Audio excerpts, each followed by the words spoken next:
Golden Boy sa gray. Tingnan nyo po, napakagandang manok, kaibigan.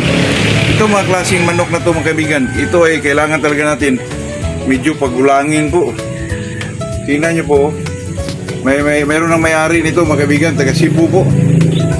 Medyo kulang pa sa maturity. Halagaan muna natin. 45, eksakto ang ng buntot. Medyo malapad po yung mga buntot niya. Tapos, eksakto sa sukat mga kaibigan. Ganito po, at saka itong green na ito mga kaibigan, napakagaling po nito. Plus na pares po siya sa Golden Boy. Medyo gumanda ang purmahan po. Meron pa isa nito mga kaibigan. Ito po kaibigan, ito po yung Golden Boy nakakross sa ating super sweater po kasi B-Boy. Kagandahan po mga kaibigan pag ang manok nito, Golden Boy, makross sa super sweater. Ako, lumalabas po na napakanipis ng mga paa nila. Talagang pencil fit mga kaibigan. Kaya meron pa kasi akong babae dyan kay Sir B-Boy galing. Na-cross ko dito sa Golden Boy. Ito ho ang resulta mga kaibigan. Meron na rin may-ari nito mga kaibigan, taga Cebu din. Tingnan nyo po, medyo maliit lang naman o 1.8, 1.9, mga ganun. Pero napakaganda po. Tingnan nyo mga kaibigan, pencil fit talaga oh. Napakanipis ng mga paa po. Kaya kukuha tayo kay Sir B-Boy na yung mapulit niya na super sweater mga kaibigan. Pang cruise natin ulit dito sa natira nating babae dito po na super sweater.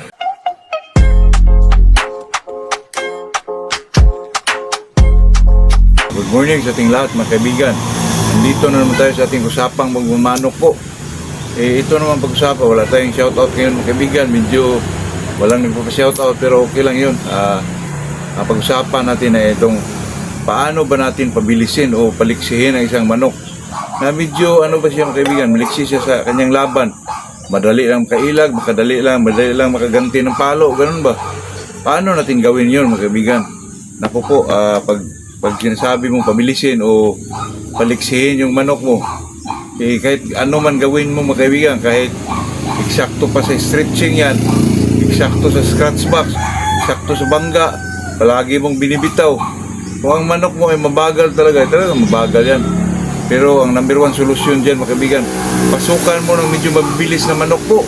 Yun lang talaga mga kaibigan, kahit anong ipakain mo dyan, kung manok mo ay mabagal talaga, wala kang magagawa dyan mga kaibigan. Kahit anong vitamins pa ang inaano mo dyan. Pero pag manok mo, pinasukan ng medyo mabilis po, pinasukan mo ng roundhead o pinasukan mo ng sweater, lalo na pag sweater kasi may mga palo yan, may mga ilag. Talagang napakano ng sweater sa kung sasabihin natin mabilis na manok po.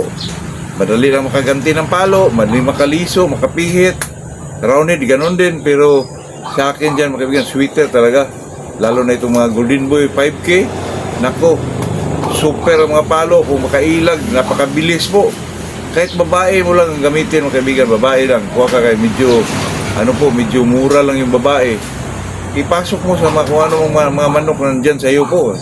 Kung sakaling manok mo ay mga hatchis o ano man yun, na medyo mabagal po, pasukan mo ng sweater mga kaibigan.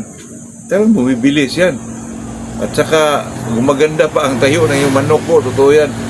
Kahit sino pa yan ang tatanungin natin mga kaibigan, pwede namang roundhead. Kung sa akin, mas kampante ako sweater mga kaibigan kasi may mga ayag bibi po. Yun lang ang natin dyan, ang advantage natin dyan kasi ang sweater, kung maganda ang iyong palahi, may mga palo, mabilis pa ang manok mo.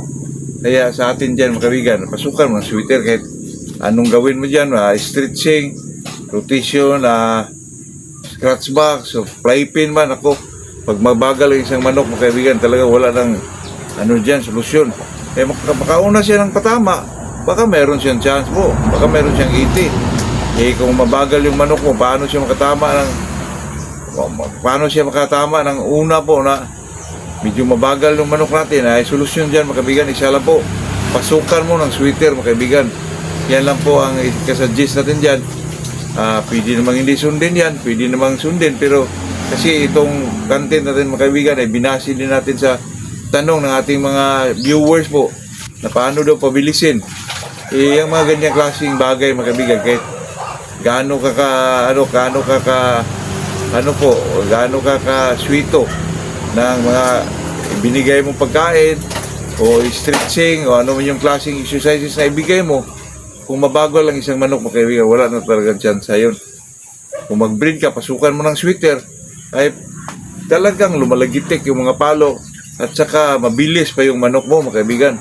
At kung maganda pa ang purmahan po, yun lang po. Ayun lang ating masasabi sa araw na to. Tayo nagpapasalamat sa mga lahat na suporta sa atin. Kung sino pa man yung may gusto pa sa ating pahulugan, mga kaibigan, pwede pa kayo makapas kasi ang Golden Boy, mga kaibigan, medyo marami-rami pa. Meron pa tayong 4 na slot po, 4 na babae, 5K din, meron pa, 4 din. Yung mga cruises na lang natin sa pumpkin, mga kaibigan, medyo konti lang yun. Mayroon tayong pumpkin sa 5K, pumpkin sa gray, pumpkin sa gold. Medyo pakunti-kunti lang yun, mga kaibigan, isa-isa lang siguro yun. Kasi hindi naman tayo nagpahulugan ng medyo maramihan po. Kinokontrol natin yan, mga kaibigan, para talaga makabigay tayo ng medyo magagandang manok po. Yun lang, mga kaibigan. Good morning sa ating lahat po.